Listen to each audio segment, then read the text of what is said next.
आज फिर डीटीए में एनवाईयू न्यूज की एक खास पेशकश के साथ आपके सामने हाजिर हूं। आज हम बात करेंगे सोशल मीडिया पर फैलती हुई फेक न्यूज के विषय में। फेक न्यूज के दुष्परिणाम के विषय में भी जानेंगे एक्सपर्ट से और साथ ही इसके कानून की भी चर्चा करेंगे।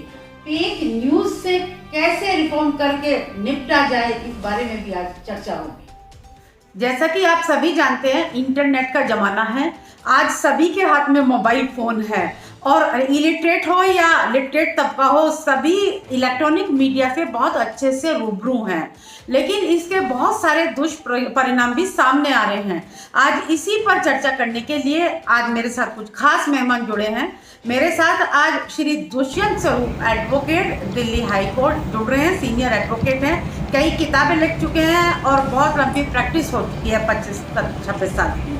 मेरे साथ श्री अशरफ जमाल, डॉक्टर अशरफ जमाल जुड़ रहे हैं, जो सामाजिक सेवक हैं, बहुत सारे एनजीओ से जुड़े हुए हैं, बच्चों के लिए एजुकेशन को लेके बहुत सारे प्रोग्राम करते हैं, जेएनयू में पढ़े हुए हैं। मेरे साथ अभिमन्यु सिवाच जुड़ रहे हैं, जो पुणे से एलएलएम करके वकालत के पेशे में प्रवेश कर चुके हैं। मेरे साथ एक मेधावी छात्रा 4th ईयर लॉ की पुणे में न्यू लॉ कॉलेज में पढ़ने वाली वृंदा मिश्रा भी जुड़ रही हैं और समीर कौशिक मेरे साथ जुड़ रहे हैं, जो एलएलबी 4th ईयर के छात्र हैं और छात्र नेता भी अपने कॉलेज में हैं। आप सभी मेहमानों का बहुत बहुत स्वागत है एनवाईयू के मंच पर। और इससे पहले कि हम चर्चा शुरू करें, सबसे पहले मैं दुष्यंत स्वरूप जी, जो सीनियर एडवोकेट हैं, उनके सामने आती हूँ। जी दुष्यंत जी, आप मुझे सुन पा रहे हैं? जी दुष्यंत जी, जिस तरीके से ये हमारा कंट्री एक डेमोक्रेटिक कंट्री है, तो जो ये फेक न्यूज़ इलेक्ट्रॉनिक मीडिया पे चलती हैं, चाहे वो व्हाट्सएप पे चलें, ट्विटर पे चलें, फेसबुक पे चलें या किसी और इलेक्ट्रॉनिक मीडिया पे चलें, ये एक थ्रेट है डेमोक्रेटिक एग्जिस्टेंस के लिए। आप क्या सोचते हैं? जी दुष्यंत जी। देखिए, जहाँ तक आपने बात कही इंडिया की, ये सब जानते हैं कि इंडिया जो है वो वर्ल्ड में सेकेंड लार्जेस्ट पॉपुलेशन कंट्री है।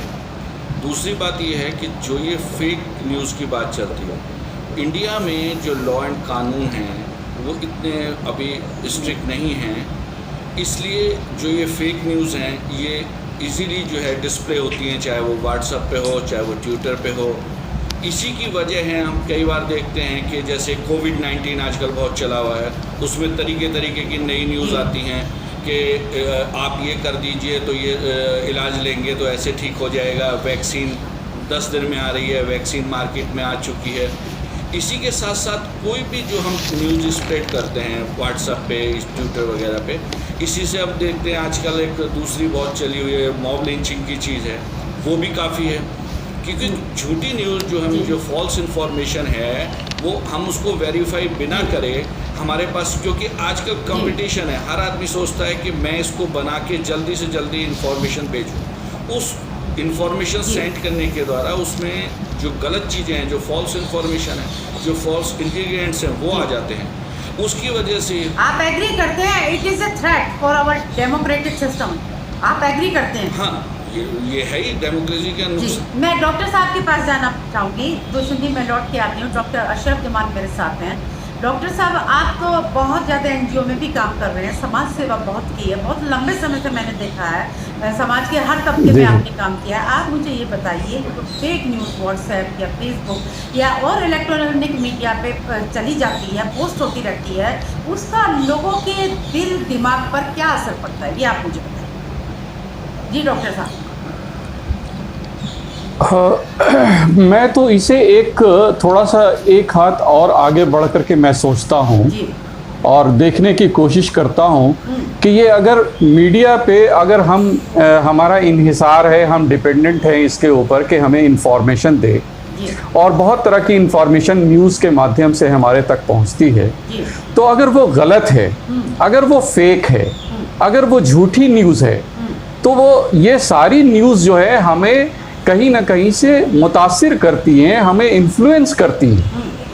और अगर वो झूठी न्यूज़ है जिससे हम गाइड हो रहे हैं, जो हमारे कहीं ना कहीं से इन्फ्लुएंस कर रही है, तो मैं तो समझता हूँ कि ये हमें इंफॉर्मेशन जो दिया जा रहा है उसके प्रति एक क्राइम है। क्राइम, बिल्कुल क्राइम है। डॉक्टर साहब, मैं आती हूँ। अभिमन्यु जी, आप एलएलएम करके अभी वकालत में पेश हुए हैं, तो आप मुझे बताइए कोई कानून है ऐसा जो इन पे लगाम लगाए? जी अभिमन्यु जी। देखिए मैम, 69 इंफॉर्मेशन टेक्नोलॉजी एक्ट कहता है कि कंट्रोलर जी।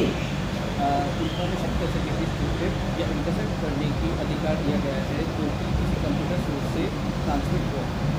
69 ये भी कहता है कि जो व्यक्ति कंप्यूटर का इंचार्ज है टेक्निकल असिस्टेंस प्रोवाइड करेगा मैसेजेस को इंटरसेप्ट करने में, और अगर वो इस टेक्निकल असिस्टेंस को प्रोवाइड करने में फेल होता है तो उसके लिए 7 साल तक की सजा है। और जी। एक और सेक्शन है, सेक्शन 79 इंफॉर्मेशन टेक्नोलॉजी एक्ट है, वो कहता है कि जो भी नेटवर्क सर्विस प्रोवाइडर या इंटरनेट सर्विस प्रोवाइडर है, जो भी थर्ड पार्टी इंफॉर्मेशन अवेलेबल होती है उसके थ्रू, अगर उसके नॉलेज से बाहर है तो वो उस चीज़ के लिए लाइबल है। तो इंफॉर्मेशन टेक्नोलॉजी एक्ट का सेक्शन 69 सब क्लोज 1 और 79 में ये प्रोविज़न है और 7 साल तक की सजा है। हाँ।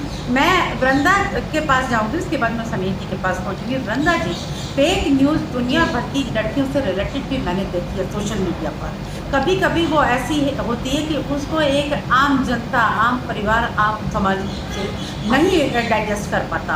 Being a lady, being a student of law, आप कैसे बताएंगी कि जो है फीमेल या गर्ल्स इससे बहुत ज़्यादा प्रभावित होती हैं, क्यों होती हैं और कैसे हो जाती हैं इससे प्रभावित? जी वृंदा जी।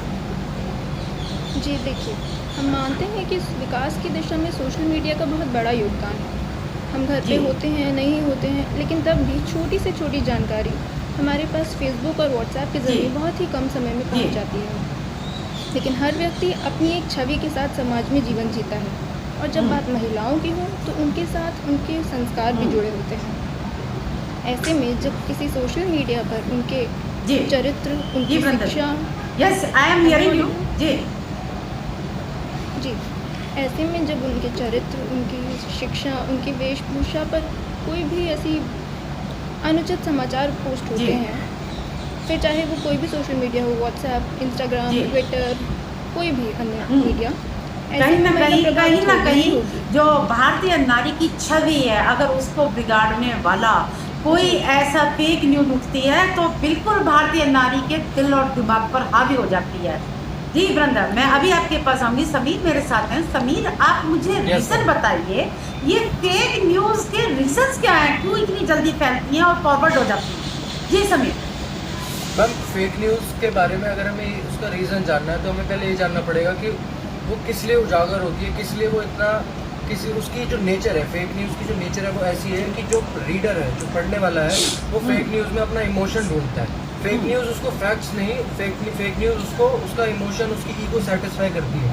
और जहाँ तक कि हमारी फैमिली ग्रुप्स की बात है, जैसे कि हमने देखा है कि व्हाट्सएप फॉरवर्ड्स आते रहते हैं, लोग उनको मानते रहते हैं। उसका मेन रीज़न यही है कि जो उनके बिलीफ और उनके इमोशंस के हिसाब से सही लगता है, जो उनके बिलीव्स को सेटिस्फाई करता है, वो उसी चीज़ को सच मानते हैं, बजाय कि उसका फैक्ट चेक करे, उसकी सच्चाई जाने बगैर।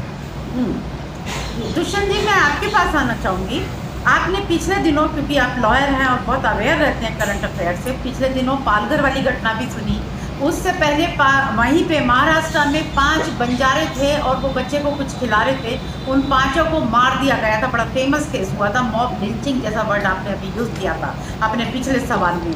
असम में भी ऐसे 20 विक्टिम बने थे जो मॉब लिंचिंग के कारण मारे गए थे। शिलोंग में भी मरे थे और जगह जगह से ऐसी घटनाएं आ रही हैं। क्या इस फेक न्यूज़ का कितना रोल है इस मॉब लिंचिंग को बढ़ाने में? देखिए, जहाँ तक बात है मॉब लिंचिंग का फेक न्यूज़ से बढ़ना, वो स्वाभाविक है। जैसे मैंने पहले अपनी बात में कहा था कि सबसे ज़्यादा क्या होता है कि जो भी न्यूज़ आती है उसको विदाउट वेरिफिकेशन, विदाउट वेरीफाई करे हुए हम लोग आगे भेज देते हैं। उसमें क्या होता है, जैसे अभी इन्होंने कहा कि हर आदमी का इंटरेस्ट इन्वॉल्व होता है। कोई आदमी चाहता है कि चलिए मैं ये भेजूँगा तो इसके रिपरकेशन ये होंगे, तो उस तरीके से जब भेजी जाती है, जैसे सपोज करिए कई बार क्या होता है कि कोई कोर्ट में मैटर चल रहा है, कुछ चल रहा है, हर वो मीडिया ये चाहती है जल्दी से जल्दी कि ब्रेकिंग न्यूज़ नीचे, तो ब्रेकिंग न्यूज़ में उस चीज़ से फ्लो होती है। इसी तरीके से कोई भी मैसेज बना के एक मैसेज भेजने के बाद आप ये देखिए, पहले हम व्हाट्सएप पे मैसेज भेजते थे तो आप कितने ही भेज सकते थे, लेकिन अब गवर्नमेंट ने एक रेस्ट्रिक्शंस लगा रखी है कि एट ए टाइम में आप 5 लोगों से ज़्यादा एक टाइम में नहीं भेज सकते। पहले आप बटन दबाते थे तो आप अच्छा स्टेप है, पाँच भेजने का अच्छा 5 है, step। 5 के बाद जी, फिर आप बताइए। दोबारा भेजेंगे तो उसे फिर 5 के लिए भेजेंगे। जैसे आपने देखा होगा कई बार क्या होता है, महाराष्ट्र में हुआ तो वहाँ पे आपका सोशल मीडिया बैन कर दिया जाता है। वो इसीलिए किया जाता है ताकि जो र्यूमर्स हैं, जो फेक न्यूज़ हैं, वो स्प्रेड ना हो। स्प्रेड होने से क्या है कि टेंशन होती है, एटमॉस्फेयर है, लॉ एंड ऑर्डर की प्रॉब्लम्स है और कई पॉलिटिकल होती है। दूसरा क्या होता है कि यहाँ से कोई इन्फॉर्मेशन, अब ये तो है नहीं सिर्फ इंडिया में चल रही है, वो अब्रॉड भी टेलीकास्ट होती है। तो उस वजह से हर स्टेट में, दिल्ली में हो तो दिल्ली में रोकना पड़ता है उसको। जम्मू कश्मीर में कई बार हुई है तो वहाँ भी उसको, आपने देखा होगा जम्मू कश्मीर में काफ़ी दिन तक जो है वो नेटवर्क जो है वो बंद थे, जो ये चीज़ें चलती थी नहीं चलती थी। वो इसीलिए जाते हैं वो जब घूमने जाते हैं तो नहीं देश की सॉवरेनिटी के लिए, देश की सिक्योरिटी के लिए, स्टेट सिक्योरिटी के लिए। जैसे अब आपने कहा कि पालघर में वो बॉम्बे में हुआ तो उसकी बाद सोशल मीडिया को रोक दिया गया 2 दिन के लिए ताकि जो न्यूज़, फॉल्स न्यूज़ है वो स्प्रेड ना करें। और मैं ये कहता हूँ कि न्यूज़ चैनल हैं जिन पे भी आती है वो भी उसकी थोड़ी ऑथेंटिसिटी चेक कर लें कि whether this information received is true और नॉट। ये रिस्पॉन्सिबिलिटी जो है मैं डॉक्टर साहब के पास जाना चाहूँगी ट्यूशन जी। डॉक्टर साहब, कितने अच्छे रिजल्ट सोशल मीडिया में इस आए हैं इंटरनेट के ज़माने में कि कोई भी चीज़ जो हमारी अप्रोच में नहीं होती थी आज हम तुरंत गूगल पर डालें और हमें मिल जाती है। इससे हमारा जो युवा वर्ग है या जब से ये सब आया है हमारे समाज में, हम लोग बहुत ज़्यादा बेनिफिटेड हुए हैं। पर ये जो फेक न्यूज़ का चलना, दिल दिमाग पे छा जाना और उसके जो ये पालघर जैसी घटनाओं का होना, इस सब में ये दुष्परिणाम भी सामने आ रहे हैं। आप क्या रिपोर्ट सजेस्ट करोगे कि ऐसा हो तो इसकी अच्छाइयों को हम लेंगे, बस बुराइयां छूट जाए? कोई रिफॉर्म माइंड में आ रहा है? जी डॉक्टर साहब। देखिए, मैं तो जैसा आपने भी मेरे तारुफ में ये बात कही कि मैं सोशल वर्कर हूँ और समाज से जुड़ा हुआ आदमी हूँ। मेरे सामने बहुत सारी चीज़ें चलती रहती हैं और हम लोग तो एनजीओ सेक्टर से हैं। एनजीओ सेक्टर में हम लोगों के का सीधा सरोकार आम नागरिकों से होता है, आम लोगों से होता है। इसमें कोई शक नहीं है कि इंटरनेट का जब ज़माना आया तो इसने हमारे जीवन शैली में और हमारे समाजी रहन सहन में एक क्रांति ला दी है। आज ये इसको इसीलिए इंफॉर्मेशन टेक्नोलॉजी कहा जाने लगा है और कहा जाता है। तो इंफॉर्मेशन टेक्नोलॉजी तो है, हमें इंफॉर्मेशन तो मिल रही है, लेकिन जैसे हर एक चीज़ का एक मुस्बत और एक मनफी पहलू होता है, यानी एक निगेटिविटी होती है और एक पॉजिटिविटी होती है। तो जो पॉजिटिविटी है उससे किसी को इनकार नहीं है, लेकिन कि कई बार जो है अच्छी चीज़ों के साथ बुरी चीज़ें भी चली आती हैं। और ये इस वक्त जो दिख रहा है, ये व्हाट्सएप यूनिवर्सिटी, फेसबुक और इंस्टाग्राम और ट्विटर, इन सारी चीज़ों पे एक होड़ लगी है कि मैं अपनी तरफ से क्या बताऊं समाज को। अब आप देखिए कि व्हाट्सएप के बहुत सारे ग्रुप्स बनते हैं और उस ग्रुप में आप बहुत सारी चीज़ें भेजने लगते हैं, ढकेलने लगते हैं। आपके वो अपने लोग हैं जिसके ग्रुप में है, जाहिर है कि आप कहीं ना कहीं से उनसे अटैच हैं, तभी आप उस ग्रुप में शामिल हैं।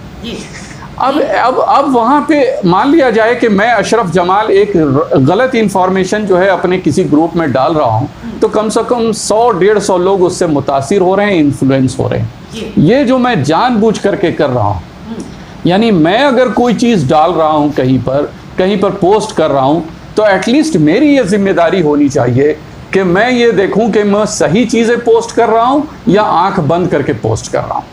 तो ये एक जिम्मेदारी तो है, लेकिन मैं अभिमन्यु, आपने देखा है पिछले दिनों नोएडा में बॉयज़ लॉकर रूम में इंस्टाग्राम पे अकाउंट चल रहा था जिसका एडमिन 13 साल का एक बच्चा था। तो इलेक्ट्रॉनिक और उसमें बहुत सारी चीज़ें फॉरवर्ड की जा रही थी, एक जगह से एक चीज़ चली दूसरी जगह तीसरी जगह। आप क्या सोचते हैं इस टाइप के जो इंसिडेंट हो रहे हैं, FIR तक रजिस्टर्ड होने की बात आ रही है, शायद हो भी गई है, क्या इस पर कुछ रोशनी डालना चाहेंगे? जी अभिमन्यु। देखिए, जो लोग ऐसी मैसेजेस फॉरवर्ड करते हैं या फिर लोगों के मन में आप लोगों को इन्फ्लुएंस करना चाहते हैं, वो लोग ये चीज़ सोचते कि इसके रेपरकशंस क्या होंगे। इस चीज़ के लिए सबसे पहले आप लोग भी मैसेजेस आपके पास आ रहे हैं तो आप उनकी ऑथेंटिसिटी चेक करेंगे। क्योंकि 2 तरीके के इंटरनेट यूज़र्स हैं, जैसे कि जो कि लिटरेट हैं, जो इंटरनेट से फेमिलियर हैं और जो इंटरनेट से फेमिलियर नहीं है। ऐसे जो जी। फेमिलियर नहीं है, ऐसे लोग बिना किसी सोर्स को वेरीफाई करें या उसकी ऑथेंटिसिटी चेक करें, मैसेजेस को फॉरवर्ड कर देते हैं और वो इससे पीयर प्रेशर में आके कह सकते हैं या फिर किसी के इन्फ्लुएंस में आके इमोशन होके लोग ऐसे काम करते हैं। मतलब सच्चाई का पता लगाए बिना जो फॉरवर्ड करते हैं, ये भी एक सामाजिक अपराध है। बेशक ये क्राइम नहीं है, लेकिन सामाजिक अपराध है। बिल्कुल। वृंदा, मैं आपके पास आना चाहूँगी। आप क्योंकि एक स्टूडेंट हैं अभी लॉ फाइनल ईयर की, जितना ये इलेक्ट्रॉनिक मीडिया पे जब हम पढ़ते हैं तो बहुत सारी चीज़ें फटाफट इलेक्ट्रॉनिक मीडिया पे देख लेते हैं। कई बार मैंने ये देखा है कि गूगल वगैरह पे भी फेक न्यूज़ होती हैं, फेक डेटा होते हैं जो हमारी एजुकेशन को कहीं ना कहीं अफेक्ट करते हैं। क्या आप क्या फील करती हैं? देखिए, आज इंटरनेट की दुनिया में हम सभी चीज़ें इंटरनेट के माध्यम से ही जानते हैं, समझते हैं, तो कहीं ना कहीं ये फेक न्यूज़ का इम्पैक्ट जी। हमारे दिमाग में रह जाता है। इस फेक न्यूज़ का इम्पैक्ट, और ये स्वाभाविक भी है। पर यदि इस माध्यम से हम कोई गलत डेटा जान लेते हैं और उस डेटा का बाद में कोई खंडन नहीं आता है या हमने कोई उसका खंडन पढ़ा नहीं होता है और आगे चलकर हम उसी के आधार पर कोई गलत बयानबाजी करते हैं या किसी सामाजिक चर्चा में हिस्सा लेते हैं, तो वो भी एक तरीके से गलत ही हुआ। जैसे शुरुआत में बोला गया, आज की परिस्थिति में कोरोना की दवा बन गई है, जैसे कई न्यूज़ आई हैं, दिन रात आती हैं और उनका खंडन भी होता बिल्कुल, है। दिमाग में इम्पैक्ट हो रह गया कि ये फेक खंडन पर ध्यान ना सही दें, है। बिल्कुल तो बिल्कुल, मैं एग्री करती हूँ आपसे वृंदा जी।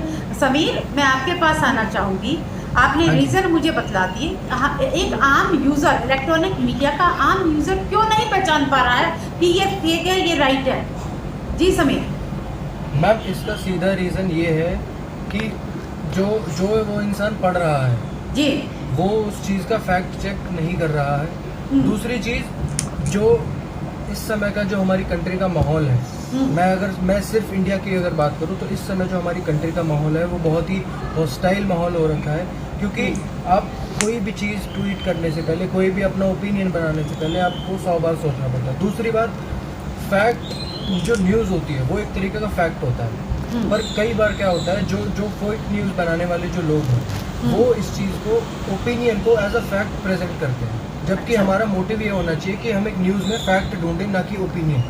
जी जी, बिल्कुल बिल्कुल, मैं एग्री करती हूँ। दुष्यंत जी, मैं आपसे ये जानना बहुत चाहूंगी। जी जी, मैं आती हूँ लौट के आप। दुष्यंत जी, आप तो क्योंकि लॉयर हैं, जब इतना 7 साल तक की सजा का प्रावधान होते हुए भी ये चीज़ आज रुक नहीं पा रही है, और व्हाट्सएप की बात करें तो इंडिया टॉप पे है यूज़ करने में, और अगर फेक न्यूज़ की बात करें तो व्हाट्सएप नंबर 1 है फेक न्यूज़ फैलाने में। क्या ये सजा और ये प्रोविजंस जो एग्जिस्टिंग है ये नाकाफी नहीं है? देखिए, जी, दुष्यंत जी। ऐसा है कि जब ये आईटी एक्ट की 2000 है, इसकी एक लेटेस्ट जजमेंट आई थी, सुप्रीम कोर्ट ने कहा था, उसमें बॉम्बे वाला केस था प्लस और केसेस थे, तो उसमें ऑनरेबल जस्टिस चामेश्वर जी और जस्टिस नारीमन जी की जजमेंट है। उन्होंने इसके 66A जो था, जिसमें पावर थी इसको 3 ईयर तक के फाइन वगैरह, तो वो स्ट्रिक डाउन कर दी सुप्रीम कोर्ट ने। सुप्रीम कोर्ट ने कहा it's violation of article 19 sub clause 2 right of freedom versus speech. अब जब ये चीज़ कर दी तो वही वाली बात है कि हमको कहीं ना कहीं ये देखना पड़ेगा, ये लिमिटेशन जिसको मर्यादा कहें वो होगी कि क्या तो ये फ्रीडम है और क्या नहीं है, कहाँ तक जो न्यूज़ है ये जो है फेक सर्विस प्रोवाइडर पे कुछ रोक लगाने की बात सोची जा सकती उसी है। तरीके से कि जो जहाँ से न्यूज़ जनरेट हो रही है, जहाँ से ये बन रही है, वहाँ से सर्कुलेट हो रही है। क्योंकि आप ये देखें, एक बार आने के बाद, मैं एक छोटा सा एग्जांपल लेता हूँ जो व्हाट्सएप का है कि मॉर्निंग में गुड मॉर्निंग का फैशन है, तो एक आदमी किसी को एक चीज़ गुड मॉर्निंग में भेजता है, तो आप देखिए वो अगर 10 मिनट में सारे सर्कुलेट हो जाती है। हमने बिना देखे उसको भेज दिया कि कभी कभी तो लौट के खुद पे ही आ जाता है। और कभी कभी क्या होता है कि कुछ न्यूज़ ऐसी होती हैं जो कि मान लिया हम अपने पर्सनल लेवल पे किसी दोस्त को भेजना चाह रहे हैं, सपोज करिए मेल टू मेल भेज रहे हैं, और गलती से वो किसी फीमेल को भी चली जाती है, तो वो भी गलत है।